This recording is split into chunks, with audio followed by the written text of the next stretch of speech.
Hi, welcome along to the All Guns Blazing podcast with my man DT. How you doing? All right. I heard you got you were saying to me off here you got a little bit of a toothache. Oh, it's fucking more painful than listening to you. Oh my dear God. Yeah, man, I got a toothache. It's my wisdom tooth, man. Yeah?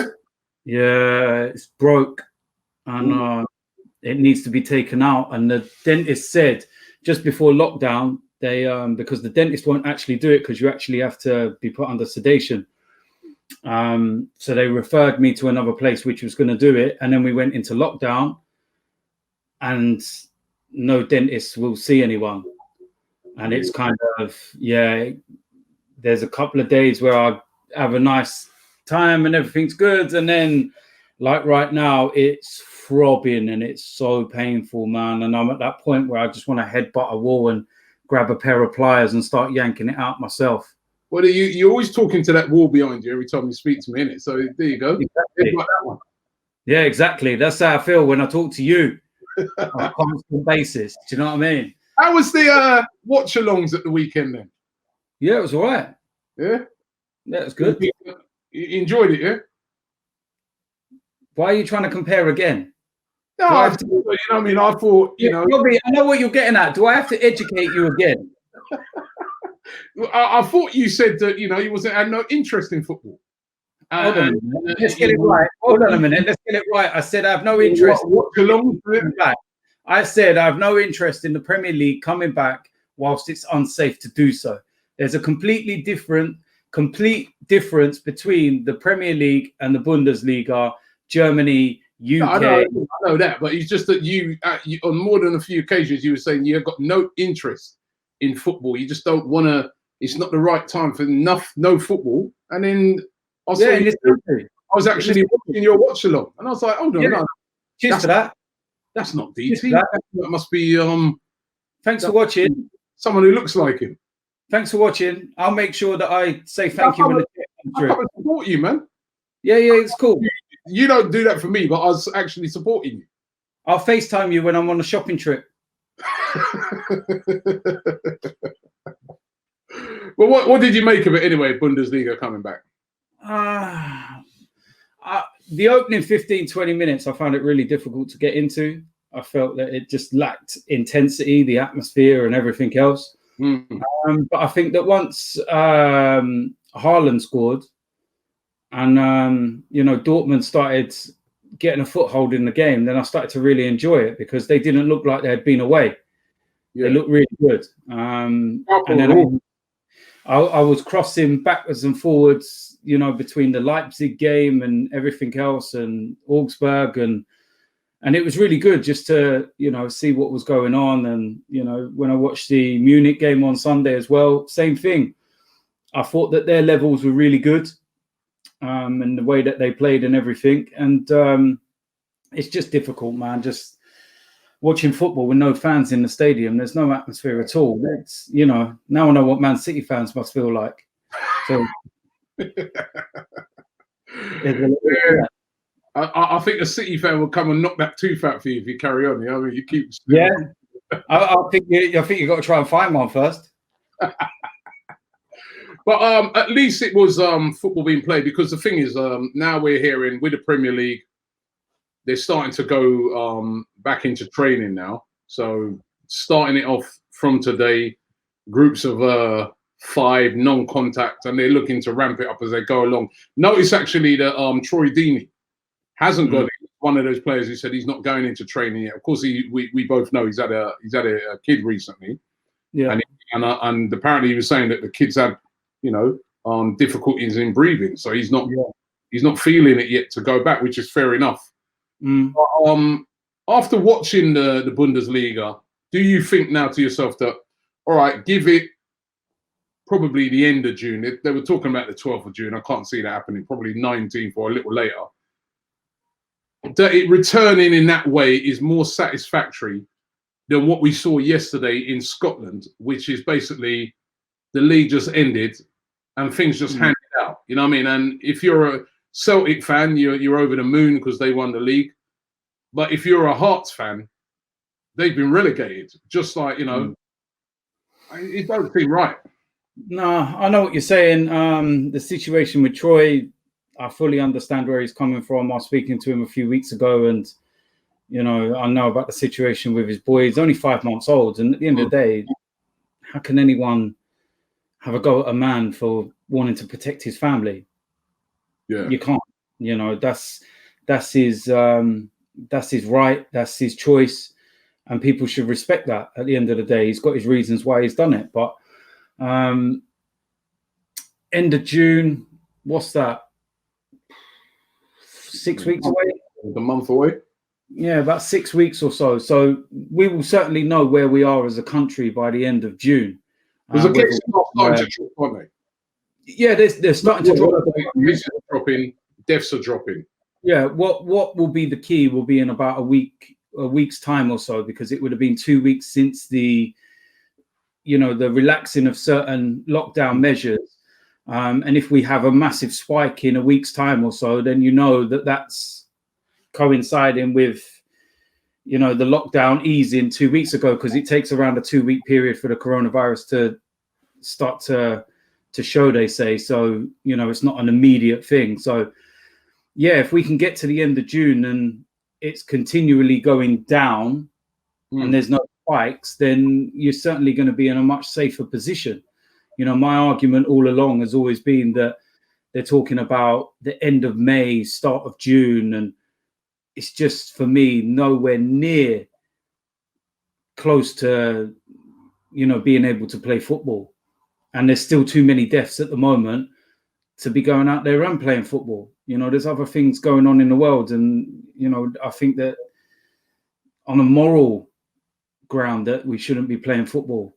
But we'll see where we are at the end of June. At the end of the day, if the guidelines that the government have set out are all being adhered to, then the start of July is when most of the places are going to start getting relaxed in terms of its lockdown anyway. You're going to start opening. I've been telling you this all along, isn't it? That's what I've been saying. You know what I mean? As long, if they follow the guidelines of the government and the health officials, and I hear what you've been saying, that, you know, the government, not the most reliable of people to depend. That's all we got. Can I just say something? And did you see, was it yesterday or the day before? You know, they do the press briefing. Yeah. And I can't remember who it was, but one of the guys that was up there doing, you know, the relay and everything all across on that, he was speaking about, you know, the airport lockdown situation and everything. And he was turning around and saying that they had been quarantine measures in place in this country since February the 30th. And everyone sat there and thought, February the 30th, that's strange. There's no such thing as February the 30th. Even in the leap year, it goes to the 29th. There's no such date as February the 30th. So you want us to believe, they're living in a different world. so you want us to believe these people who don't even realize that there's 28 days in February, and in a leap year there's 29, and he's coming out with the 30th of February. But what I was saying, right, is that we've saying all along that if it's safe, you know, this is what I was saying. You've got to think about trying to get it back, and you've got to think about how do you get it back if it's safe. And I think what the Bundesliga has shown us at the weekend is that it can be done. It can be done. It's not the same. It's not the same without fans. And I've been beating this drum for a long time that I just hope when this is all over that fans get the true value. Because I've heard so many footballers, I've heard so many managers, pundits, everybody say, oh, the fans, it's not the same without them. But they never really, some of them have not valued us over the years. They've not valued now you're seeing the value of a fan, because the spectacle is different. It's just not the same when the fans are not there. And I don't know what the Premier League can do. I mean, is there anything they can do to try and sort of spice it up a bit when it comes back without fans? Do you remember the old, remember at Highbury? The mural. The mural, when we was working on that stand. Yeah, but with some noise behind it or something. I don't know, man. It's because it just. What can you do? What can you do to spice it up? It's like I see a report this week about the games behind closed doors in Seoul, and they had to apologize because they had life-size dolls in the crowd to replicate fans, and they accidentally ordered sex dolls.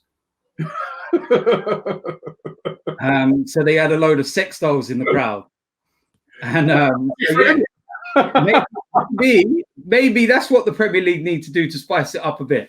No, I don't know, man, because it is. I mean, you see, stage 2 has to be getting fans back in the stadiums, right? Now, I've heard suggestions of socially distancing the crowd. So you'd have, like, say, I'd be sat here, then there'd be nobody for 2 seats to the side of me and in front of me. And if I had a mask on, and if there's a test to say that I haven't got it, surely that's the next step, because I don't know, obviously you'd have to work out who those fans would be. Or I suppose you could go into a game with your family. If you went to the game with, say, somebody lived in the same household of you, I don't know what it's going to take, but they've got to somehow start getting fans back inside the stadium somehow. I don't know how far that is going to be. I mean, I've heard suggestions when people have said, it could be the whole of next season without fans. I think Wenger said it the other day, didn't he? He came out and he said it. He goes, it would kill the game. And I agree. I think people put up with it in the short term, but long term. Yeah. Well, I think that I said in one of the podcasts a few weeks ago that it could be more harmful to the game than good. But there's certain people that when I say it call me deluded, but as soon as Arsene Wenger does it, he's a god. So what are you talking about now? No one in particular. I'm saying that he said long term. I'm saying short term, without fans, just to get the season completed. Yeah, but long term, got to get fans in. There's got to be a gradual introducing back of fans into the ground. And if you're going to have a restaurant open, and they're saying that so what you're saying towards the end of July, restaurants may open and things like that, bars, subject to social distancing and stuff like that, or half full restaurants and things like that. But if you can do that, couldn't you replicate a similar thing in the stadium? Like, instead of 60,000, you start off with 10,000 and then 20. I don't know, man. You've got to get fans back into that ground somehow. I know. We should have stayed at Highbury. It would have been the right size for us now, wouldn't it? But I honestly don't know, Robbie. With the social distancing measures in place, I don't know how they can get football fans in the stadium in a social distancing manner. It's all well and good saying sit in a seat and 2 apart or whatever, but it's then getting to the stadium, getting in the stadium and in the concourse of the stadium. There's so many different things that are needed to get that, working. And yeah, I know it does, right? It is. But come on, they've got to work on some ideas. I mean, you let certain amount of fans in at a certain time, just a bit like in a supermarket. You know what I mean? Fans have got to you'd have to get there very early. I know what you're saying, Robbie, but you've got to remember you're talking about 10 to 15, 20,000 people. In a supermarket, you're talking about 200. In a restaurant, you're talking about 100 odd people or less than that. You're talking about thousands upon thousands of people. It's a completely different scenario to a restaurant or, to the supermarket and stuff like that. Those are easily manageable because the numbers are relatively small. And also people don't need to go there at one specific time. A supermarket's open 7 days a week. So you can go there Monday to Sunday. A football match is on a Saturday. That's the one day that game is on. And it's like you've got to try and get 10 to 15,000 people inside that stadium. How do you cope with those measures? And more importantly, how do you police those situations? How do you supply the medical staff for those situations? There's so much involved, man. And I just genuinely cannot see that this year minimum. I can't see football fans allowed back in the stadium in 2020, minimum, because just by what I was telling you there, it's a huge scale operation to try and get football fans back. Even what you were saying there, 10,000 people. So you imagine on a Saturday, there's what, let's say they have 2-3 games on a Sunday. So there's like 6 games on a Saturday, for argument's sake. Each stadium has 10,000 each. That's 60,000 fans. How many police officers are needed for those 60,000 fans over 6 stadiums? How many medical staff? And you've got to have all the emergency services involved. When you start to multiply it, the numbers become astronomical, and you're just like, wow. Yeah, it's just, I just don't know how you're going to get around those kind of figures. You know, it's not like a supermarket, like I was trying to say, and it's. Yeah, I think the key to getting anything back to normal is, first of all, testing. I need to know whether I got it or not. You need to know whether you got it. You know what I mean? This is the thing at the moment that's really, that I find very strange over here in the UK, is that I don't hear enough things about how they're going to test the nation, not just health workers. Obviously, they're the priority, and care workers and things like that. But what about everybody else? I mean, everybody needs to, there needs to be some sort of way in which we can find out. The starting point has to be who's got it. You know, if you, you know, that's the way they're getting footballers back, isn't it? Because they're testing them. So basically testing them for you're free of it, then you can go in, and then we'll continue to test you. If you have got it, then you have to go into quarantine. You know what I mean? And that's how you can then start doing this thing where they say they're going to trace and track people. You can trace and track, but first of all, we've got to know who's got it. You know what I mean? And that's the key to it. Honestly, it's just sad, because, you know, I just want to see fans. The other day I was watching that game, and I was just like, that's sort of when I really started missing football, because I really started thinking about being there, being on the terraces, you know, the atmosphere, because football's more than just watching a game, as we know. It's all about meeting up before the game, the camaraderie, even at half time, innit? At half time, you meet up with your mates and talk about how he's been going so far, then go back to your seat. Then, you know, I mean, it's a game where a lot of bonding, a lot of, you know, you hug a stranger when you score a goal and stuff like that. And I just hope that we can get beyond this and just get those days back. And then also, as I said, on top of that, that when those days do return, that the fans are just valued as they always should have been valued, you know? Well, they should have been, but I think that we've been very undervalued. I think that fans have been taken for granted over recent years. We're guilty of it. You know, we all moan about the issues at Arsenal, but yet every season we go and renew our season ticket book. And the reason why we do it is because we love the club. And because your heart will always pull you to go and do it. You know, even though your head's saying, don't be an idiot, don't waste nearly £1,000 again. They don't care about you. Stan don't care. Your heart tells you that you've got to do it. You know, but when have we really ever been looked after? When have we been properly treated? You know, even if you go to last year, Robbie, to the final in Baku, this still pisses me off, is that you know how difficult it was for fans to get to Baku and the situations behind it. Arsenal is sponsored by an airline, right? You know, I know Arsenal put one plane on, I think it was, but they still had full price. It was still like £1,200, I think it was, for a one return flight seat to go on the Arsenal plane. But all it would have needed was a gesture from Stan Kroenke or someone to get a few planes along, you know, work with Emirates and say, look, we want to get as many of our fans across to, you know, Baku as we can. It's a big moment for us. It's a European final. Let's do something for them.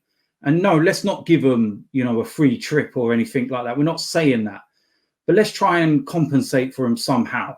Let's knock a couple of £100 off the flight, or just do something that makes it look like that we actually care. Do you know? But they didn't. They didn't. You still had, they supplied a plane, one plane. It was still £1,200–1,300 for a flight. You know what, right? Even more, I blame even more than Arsenal. I think I hear what you're saying on that, but even more, the people to blame for that, and that what you brought up there is a perfect example of how fans are not appreciated. Yeah, you're holding a final of a trophy like that in Baku, which it was a lovely city. We were there, we enjoyed it. It was a nice place. The people were really friendly. It's a very modern city, right? But it's not. That's not really in Europe, is it? It's like, you know, it's a 6-hour flight, Robbie.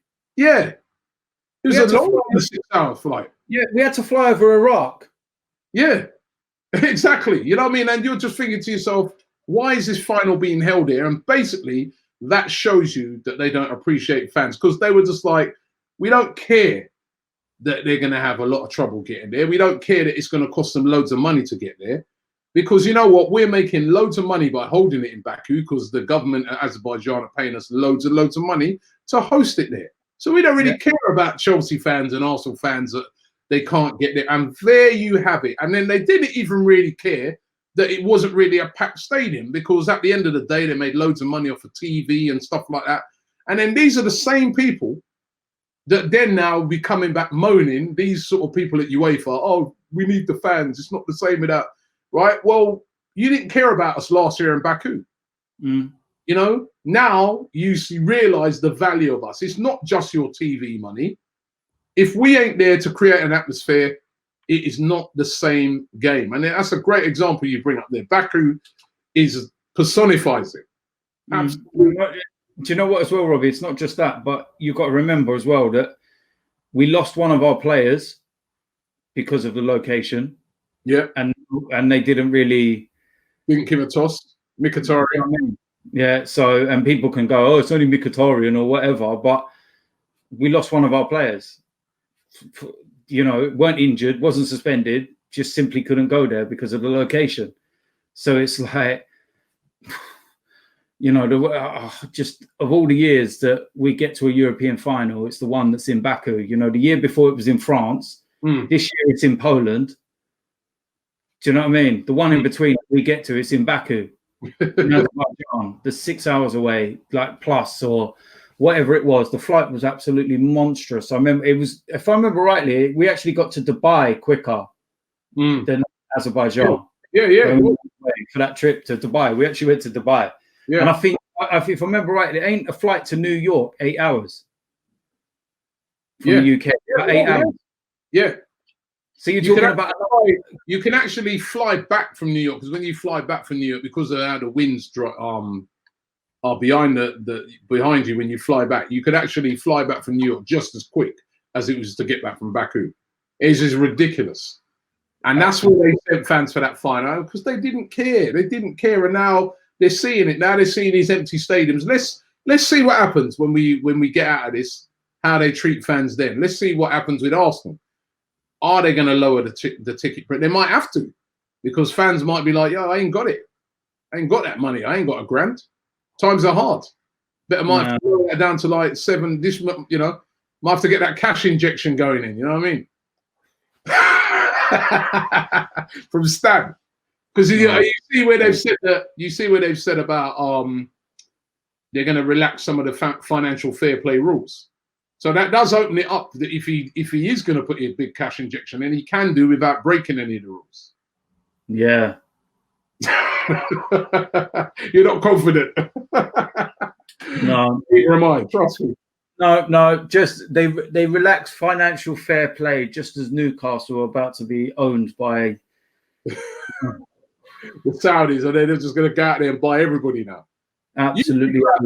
You think about it, right? If those Saudis take over, they could actually come and say to Aubameyang, for instance, they could say, we'll give you $500,000 a week. Yeah, but Robbie, they wouldn't need to, because they got so much money. They'll go for Kylian Mbappe. True. But I'm saying that, you know, that could be like City. Remember? Listen, the world is theirs, man. Robinho, remember? Yeah, but they got so much money, they could easily go to the likes of PSG and even Neymar and go, here, come to the Premier League. Here you go. That's what I said. They're going to be a threat, man. They're going to be a threat. Talking of strikers, Lacazette and the balloons. What have you made of that whole thing? First and foremost, I think he needs to question his friend circle. Yeah. Because how this even got out, because this is not something he's put on social media or whatever. You know, at the end of the day, you know, we've all, what's the best way of wording this without getting myself in trouble? But we've all sent things to friends in the past in our lifetime that are strictly for just between friends. Do you know what I mean? Some stuff that you sent me. If I, I'll have to get the papers, of course. See if well, listen, get people talking now. We're gonna get people talk. You on about their memes and stuff that I send you all the time. You sent me some stuff, man. I'm telling you, hey, this guy. But no, you are right with that. You know what I mean? Number one, like you said, is friends, man. How? Hey, listen. Sorry, I've got to go back to it, but you just refreshed my memory, because the one I used to always do you for. I used to always send you them videos where you used to watch it and it would be a video and you'd be watching it and then it would interrupt with the sex noises. Yeah. You. And you'd be somewhere and you'd be like, fuck's sake, DT, man, I'm just in a meeting. And you caught me in a meeting for that, man. Yeah, and then it got to a point where you was like, if you ever send me any videos, I'm never watching them again because I don't trust you. Yes, I know what you're on about now. But yeah, look, listen, the Lacazette situation, look, we all know what happened a year or so ago where there was quite a few of them were caught in a nightclub. Yeah. Now that situation, you can understand that getting out to the press because somebody at the nightclub thought, oh, this is a great moment, grab the CCTV, do them over, probably a Tottenham fan or whatever. You know what I mean? Get a bit of money. Yeah, okay, you understand why that went in the press. But this one, it's been shared with friends. So who within his circle has leaked this information to whoever? Because what I'm starting to gather now is that there's a rat at Arsenal. Yeah, 6'9". 6'9". Because you've got the Erdl situation and what happened with that. So who at the club is leaking information to the press? You know what I mean? So I think Laka needs to, you know, on the sense of his friends, I think he needs to make his circle a little bit tighter, maybe, and realize that not everybody's his friend. And then on the second bit, look, listen, it's not illegal to do the balloons, but when you're a professional sportsman, you're an athlete, it's not a good look because you are a role model to thousands of people. But what I will say in his defense is that he did this in the privacy of his own home and shared it in the privacy of who he thought was his friends. So nobody should have known. Nobody wouldn't have been none the wiser. What he does behind closed doors is what he does behind closed doors.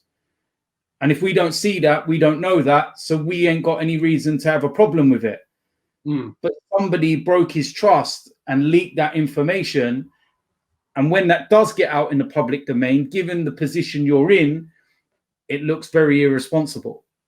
Do you reckon, did you see the video of it? He don't look like, he's just there like that, isn't he? He's not actually, you can't see him inhaling or nothing. Look, at the end of the day, if it was me, I would have said I was blowing up my balloons for a children's party. That's what I'm saying. Is it in jest or is it? Look, he probably has, and you know, footballers do that. They've done it before. But Mikel Arteta doesn't seem like the kind of person that will let this go lightly. Yeah, he doesn't seem like that kind of person. And I think Arsenal are probably more disappointed that it's got out than that he does it, if that makes sense. Because, yeah. I was a friend of mine said the other day, right? He goes, this would be like the conversation. Like they'll come to Lacazette and they say, right, Lacazette, sorry, you're in big trouble, man. Right? You know what I mean? This is serious now. We told you about this last year and you've gone and done this again. So right now, you know, we're going to have to get a big fine on you for this. right? And then Lacazette turns around and says, all right, well, you know what? Then I want that my 12.5% that you cut from my money. I changed my mind. I want my money. I want my money back. You know what I mean? Hey, but listen, you say that, but maybe he's one of the other two. We don't know. We don't know. We need to find the snitch, man. We need to find somebody at the club is relaying information, and I don't know whether it's a player, whether it's an official. It'd be interesting to find out who he shared that to, because it should be quite easy to narrow down. Sounds like a so-called friend. I mean, you know, because he wouldn't have shared it with somebody at the club, would he? So it sounds like. But then you say that, but then there might be officials at the club or certain, you know, maybe like fitness coaches or something like that. No, but you wouldn't share that with a fitness coach, would you? No. I'm not saying him specifically, but what I'm saying is there's loads of different people that work at Arsenal, like even you know, like the media people, for instance, you know, the ones that follow the players around everywhere they go, and the media sort of stuff, because you saw what it was like when we went to Singapore, and like the close relationship that the players do have with people that you wouldn't even recognize walking down the street next to. You wouldn't realize that that person might be someone closely connected to Aubameyang or Lacazette or wherever. They could, obviously, because they see them and they're in an environment with them every day, training, they could become close friends. And, you know, it could be one of those.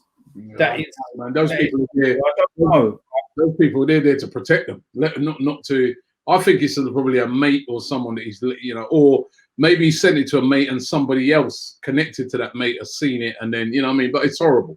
I mean, what kind of friends are those? But you know what? I was thinking about this, right? And Arsenal are not coming out of this whole crisis looking good. We are, you know, when you look at it, we've had like numerous players caught out not socially distancing. Pepe, Lacazette as well, David Luiz, Xhaka, all of them done, not social distancing. We've had the whole thing about the pay cut and Ozil and stuff like that. Now we've got this thing with Lacazette. It just looked, as a club, it's not good, is it? There's a lot of negative stories come out throughout this coronavirus things regarding Arsenal. You know what I mean? And that must be upsetting Arteta and the officials at Arsenal, because they must be like, you know, we want to portray a disciplined club, but it's a lot of negative message. I mean, listen, it's not just Arsenal. I mean, the Hudson-Odoi one as well. I mean, that's another one that over at Chelsea. What was he doing? That's baffled me more than anything, because the thing is that this is a boy that's had coronavirus. Yeah. So more than anyone, he should know, you know, first and foremost, right? Let's not speak about the incident at the moment. Let's speak about his actions initially, which is to invite somebody over, which is breaking the rules anyway, you know, because he wants to get his end away. And he's messaging someone at whatever time, and they're coming over to his penthouse at 4 a.m. and everything else. That in itself is just wrong, because you're breaking the rules that are in place. You're going on social media 1 minute telling everyone to stay safe, protect the NHS and everything else, and then next, you know what I mean, you've got someone coming over wearing a nurse's outfit. Do you know what I mean? But it's she's wearing a nurse's outfit. No, I'm just saying, you know what I mean? It's I was gonna you know what? I wouldn't put it past some of them footballers. I wouldn't even. Oh, no, dear God. But, you know, and then obviously, look, listen, man. If he's found guilty of this, man, his career's done. Yeah, done. It's done. It's you know. You remember what was his name at Sheffield United? Ched Evans, was it? Evans, yeah. He was found guilty of rape. Ultimately, he was found not guilty. He won the appeal. You know, in the end, but his career was over. By the time he was found proven innocent, and that it was all a pack of lies, and that the woman had, you know, completely fabricated everything, and that she'd ruined his life. You know, he was an international player with Wales. He lost everything. He lost his freedom. He was in prison. Never come back from that. Never come back. And mud sticks. That's the thing. So even if, listen, man, it's not good at all. And at 19 years old, man, you could potentially throw away everything. He's a high as well. I think he's on his new contract's like 180 grand a week. He's an England international. You know, the future's ahead of him. Such a bright future ahead of him. And like you said, for a guy that actually had it, he had the coronavirus. You know, of all people, you should be like, yeah, I don't want no one come near me right now. That's unbelievable. It is really. You know what I mean? At the end of the day, they've got so much money. If they're that bored, man, go and buy a blow-up doll. It's like, I don't care, man. Make a hole in your mattress. Do something with your life, man. Just go and entertain yourself, man. It's like, listen, and you know the mad thing that I look at this story as well, though, is that this happened in the early hours of Sunday morning, and within the space of 24 hours, it's in the press. And you've got to ask the questions again there as to how this is in the press. Well, he got arrested, didn't he? I know, but how did the press know? You know how this thing works, man. No, I know. That's what I'm trying to say. That's why you got to ask: is it set up? You know, was he set up, and he just foolishly fell into the plan? But I pray to God, you know, for his own sake, that it's not true, and you know, he doesn't get charged when he goes back in June or whenever it is, and. It's terrible. It's terrible for him, terrible for his family, terrible for the football club that he plays for. It's just terrible all round. And it's, again... listen, Robbie, also, it's terrible for the woman if this is actually true.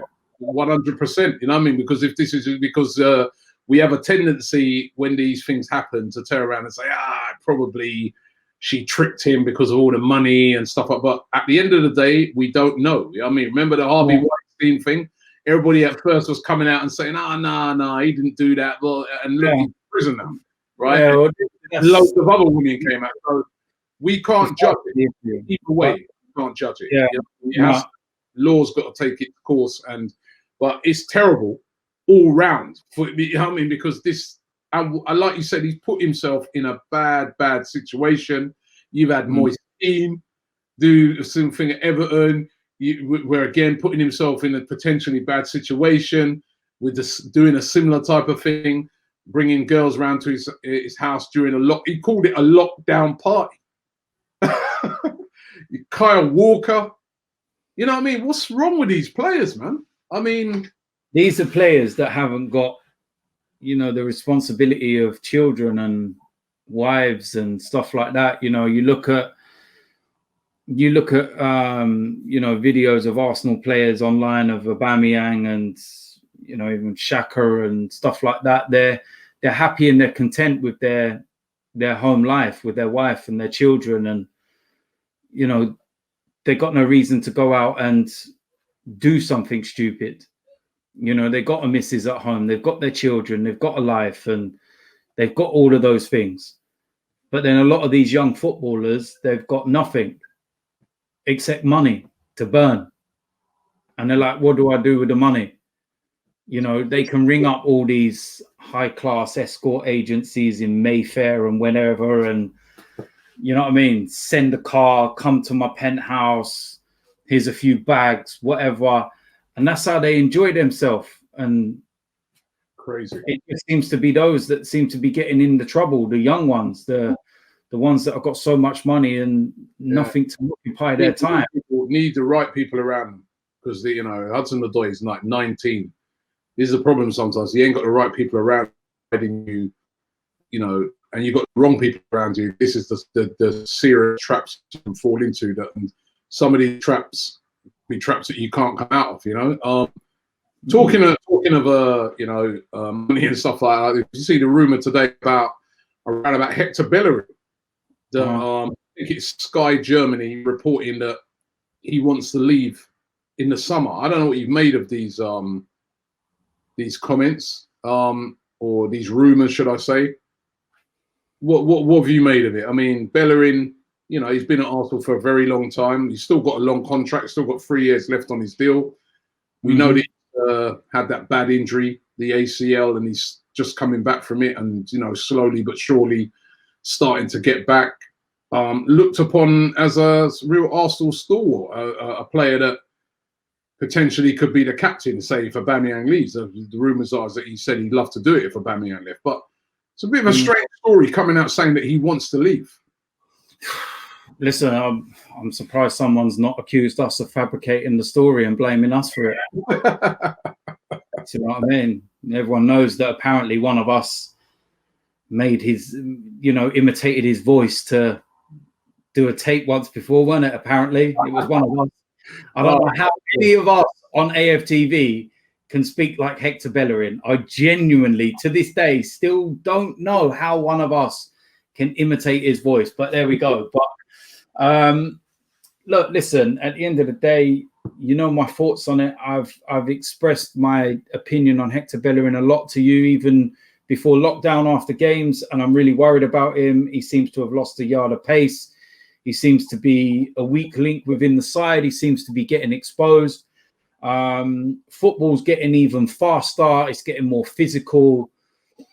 Some of the players that I've seen go up against him in recent times before the lockdown, you know, Richarlison, St. Maximum at Newcastle, and they tore him a new one in those games. And it always seemed to be as though the opposition knew that Hector Bellerin was the weak link. Go down that side constantly. And it was continually happening against us down that right-hand side. And Bellerin, one of Bellerin's biggest assets has been his pace. And he always gets himself out of trouble by his pace. But he seems to have lost it. And I understand he's had an ACL and everything else. And I just hope he's not one of those players that can't come back to what he was because of it. Because some people can come back from them. Some people will never recover. And I just feel he's been here a long time, Robbie. He's been here a very long time. He's 25 years old. He's still got a decent time left on his contract. Maybe it is time to say goodbye and to move on. I was going to ask you, what would you do if he came to you and said, I want to go? You then would say, all right, cool. Yeah, I'd let him go. I would. I know there's some people that will say, oh, but he's captain material, this, that, the other, because he talks well and everything else. But I care more about what the player does on the pitch, not about what they talk like on an interview or wherever. I care about performances on the pitch. You know, we've seen it this week, right? Have you seen the interviews of Haaland at Dortmund? Yeah, do you think anyone cares about how he speaks in his interview? He's like a robot. You know, why did you do that? Why not? You played well today. Okay. He don't care. But if I was an Arsenal fan and Haaland was playing for us, I wouldn't give a shit about what he talks like on an interview and people saying, oh, he's a robot. He's a robot. Oh, he should have more manners. I don't care because he's banging goals in. Exactly. That's what I care about. So I don't care about that side of things. And I just feel that there's better out there. I feel it's time. I know that we've got issues in other areas which may well need addressing beforehand. But I just feel that in Mikel Arteta's style of play, fullbacks are one of the key positions in his style of football. Isn't it? I remember, it's about the style. It's about the way that Mikel Arteta wants to play.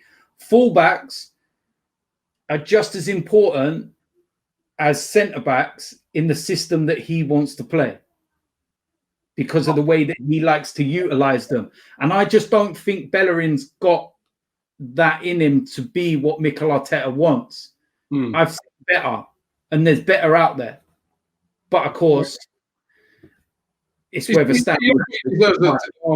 you know, he's just coming back. He's still just coming back this season off that injury.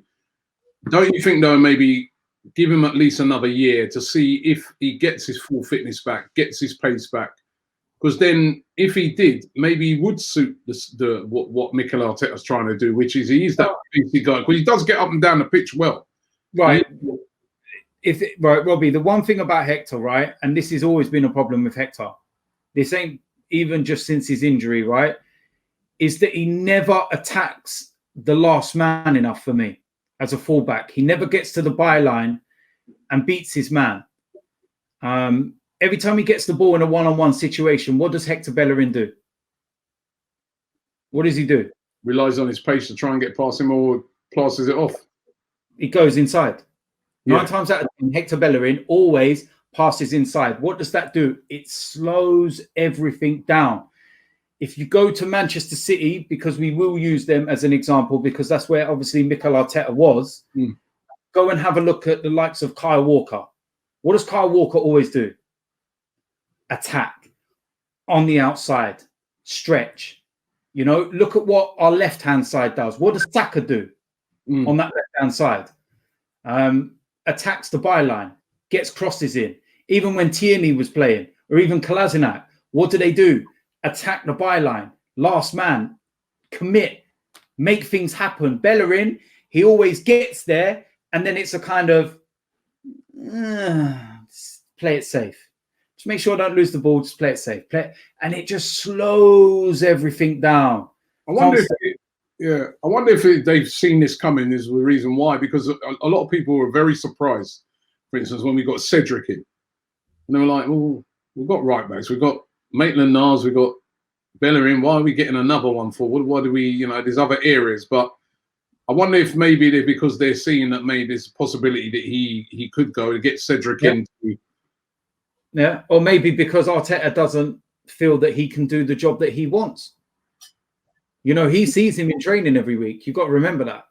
And as much as what we see on a pitch, and as much as we say that he does this, that, the other, we don't see what he sees on a training pitch. He did bring him straight back in, though, didn't he? He did. Even a lot of people were very surprised. They were like, Maitland-Niles is playing well. Why change it? Yeah. But again, we had this same conversation about Maitland-Niles last week. Obviously, something happened with Maitland-Niles to make Mikel Arteta go out. You're out of the side. I don't know. You're out. And there was clearly something not right about his attitude, because he went from being in the starting 11 to not even getting in the 18. So something drastically happened. And it wasn't like a consistent period of bad form that knocked him down the pecking order. It literally was just cut. So something's happened there for that to happen, and his hand was forced.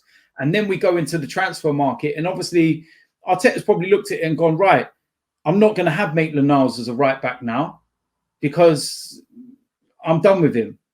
I need someone else. You bring him in as a temporary measure for the rest of this season. So it's very clear what Mikel Arteta wanted to do. But obviously we haven't been able to see how that pans out, because poor old Cedric, he's given more interviews than played minutes. It'll be really interesting. It is actually going to be interesting when we do start playing football again. Will be interesting to see how that plays out. Who does play at right back? Yeah, but I think there's better players out there, Robbie. Do you know? And it's like I had this debate on your Instagram earlier on when you put the post up, and someone turned around and said to me, like, who would you get and stuff? And I turned around and I said, like, why not go for someone like Hakimi, who's currently at Dortmund? But people forget as well, and this is how so silly some people are. Everyone's like, oh, Dortmund to charge you ridiculous price for... Well, no, Dortmund wouldn't, because he's not a Borussia Dortmund player. He's on loan from Real Madrid, and he has been for 2 years.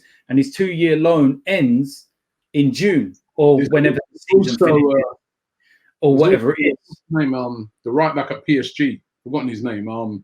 Who we were linked with for a while, that we were looking to. Oh, his name was always being mentioned, but also another thing that I mentioned to you, a name that I mentioned to you, Max Aarons. Max Aarons, yeah. You know, if Norwich go down, like we all presume that they will be, and that's whether the season starts or not. Norwich look like they're going down anyway. Max Aarons, he looks like the type of fullback that fits the bill, and I've mentioned his name for long. But players like Hakimi, when I watched him the other day for Dortmund, I was like, oh, mate, the way he that byline, man. Exactly what I'm talking about. When was the last time you saw Hector Bellerin do that? When? It isn't. And you know, we have got a good relationship with Real Madrid, you know, and I don't know what their plan is and whether they're going to keep him. And the thing about Real Madrid is that it wouldn't be the first time that they let quality players go because they feel that they've got better quality. Do you know what I mean? Most clubs would be going, Jesus Christ, look at what we've got coming back to the club. We've loaned him out for a couple of years. We got a serious right back coming. We're buzzing. Real Madrid are just like, okay, yeah, cool. That's added a bit extra money onto the coffers. Yeah, sell him. So we do need to do that better down that side of the pitch. Last season, or should I say this season before the break with coronavirus, down the left-hand side, we seem to be pretty decent. You know what I mean? We obviously Aubameyang down there, Saka, Tierney, like you said, in bits. Kolasinac did all right. You know what I mean? But on that right-hand side, always throughout the season, never seemed to have the same intensity down that side. It's like it was working mainly off of one flank. Yeah, it always was. It's always the same, Robbie. It continually is the same issue and problem. And I don't think it helps Pepe either, having somebody like that, because he needs somebody that overlaps him and stretches the play, which opens the space for him. You know, the last thing that he wants is his fullback to overlap him. And instead of stretching the play and going to the byline, he's making such a simple telegraphed pass, which is playing it back inside. And by the time Pepe's got the ball back onto his foot, the defender's in his face anyway. What he needs is Bellerin to stretch and then maybe cut back, because then Pepe's got all the room to open his body. You saw it against West Ham when he opens his body, bends him in the top corner or whatever.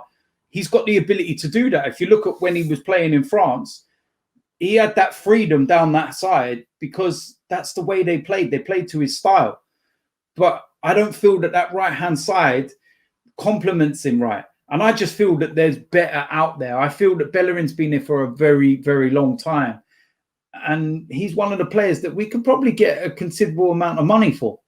Okay. So, well, he's at a good age as well. He's not even at his prime years. And I just think that maybe the Premier League is a little bit too much for him. And that's not a personal thing. I wish him the best if he does leave or whatever. But thanks for the memories. You know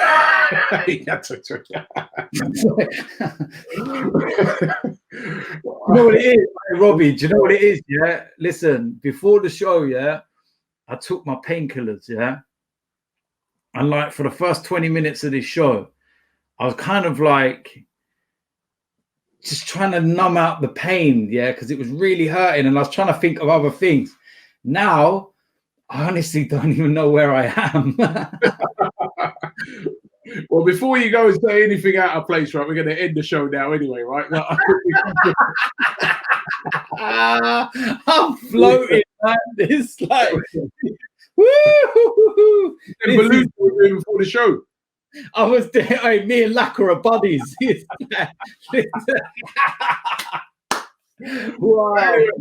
Thanks for the show. Thanks today, man. It's been a great show. Don't forget, we'll be back on the weekend with another All Guns Blazing. And keep yourself safe during the lockdown. And also, don't forget to check out DT on his channel as well. Doing his content on a day-to-day basis as well. Thanks for watching and see you at the weekend. If you entered the Blood Brothers online gaming tournament yet, chance to win £500, PS4 or Xbox, and you'll be taking on people one-on-one, and chance to represent our team. Doesn't get bigger than that.